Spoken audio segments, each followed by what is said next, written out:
আসসালামু আলাইকুম। বার্তা নিউজে সবাইকে স্বাগতম। আর হামলা নয়, ইরানের উপর দীর্ঘমেয়াদী নৌ অবরোধের প্রস্তুতি নিচ্ছে ট্রাম্প। মার্কিন প্রেসিডেন্ট ডোনাল্ড ট্রাম্প ইরানের বিরুদ্ধে সরাসরি সামরিক হামলা পুনরায় শুরু করার পরিবর্তে দেশটির উপর দীর্ঘমেয়াদী নৌ অবরোধ বজায় রাখার পরিকল্পনা করেছেন। প্রভাবশালী মার্কিন সংবাদ মাধ্যম দ্য ওয়াল স্ট্রিট জার্নাল এর এক প্রতিবেদনে জানানো হয়েছে, ট্রাম্প ইতিমধ্যে তার ঘনিষ্ঠ সহযোগীদের এই দীর্ঘস্থায়ী অবরোধের প্রস্তুতি নেওয়ার নির্দেশ দিয়েছেন।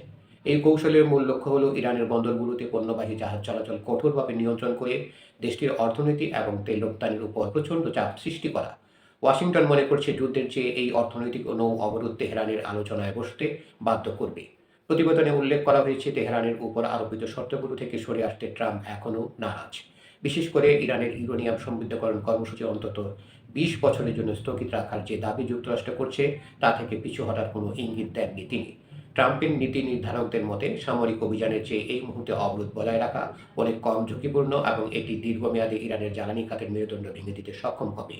মূলত ইরানের পক্ষ থেকে কোনো বড় ধরনের ছাড় না পাওয়া পর্যন্ত এই নৌ অবরোধ তুলে না নেওয়ার সিদ্ধান্তে অটল রয়েছে হোয়াইট হাউস। দর্শক, আরও সংবাদ পেতে আমাদের বার্তা নিউজ চ্যানেলটি সাবস্ক্রাইব করে আমাদের সাথেই থাকুন। অন্যদিকে ইরানের কর্মকর্তারা মধ্যস্থতাকারীদের জানিয়েছে, যুক্তরাষ্ট্রের এসব কঠিন শর্তের বিপরীতে একটি সংশোধিত প্রস্তাব জমা দেওয়ার আগে তাদের উচ্চ পর্যায়ের নেতৃত্বের সঙ্গে আরও বিস্তারিত আলোচনার জন্য সময়ের প্রয়োজন। তেহরান বর্তমানে পাকিস্তানের মাধ্যমে শান্তি আলোচনার প্রস্তাব দিলেও ওয়াশিংটনের দীর্ঘমেয়াদী অবরোধের পরিকল্পনা পরিস্থিতিকে আরও জটিল করে তুলেছে। ওয়াল স্ট্রিট জার্নাল জানিয়েছে, ট্রাম্পের এই অনমনীয় অবস্থান এটাই ইঙ্গিত দেয় যে তিনি ইরানের সঙ্গে কোনো তাড়াহুড়া করে চুক্তিতে পৌঁছাতে আগ্রহী নন, বরং পূর্ণাঙ্গ নিয়ন্ত্রণ আরোপ করাই তার প্রধান লক্ষ্য। সামগ্রিকভাবে ট্রাম্পের এই দীর্ঘমেয়াদী অবরোধের পরিকল্পনা মধ্যপ্রাচ্যের জ্বালানি বাজার এবং বিশ্ব বাণিজ্যের উপর বড় ধরনের প্রভাব ফেলবে বলে আশঙ্কা করা হচ্ছে।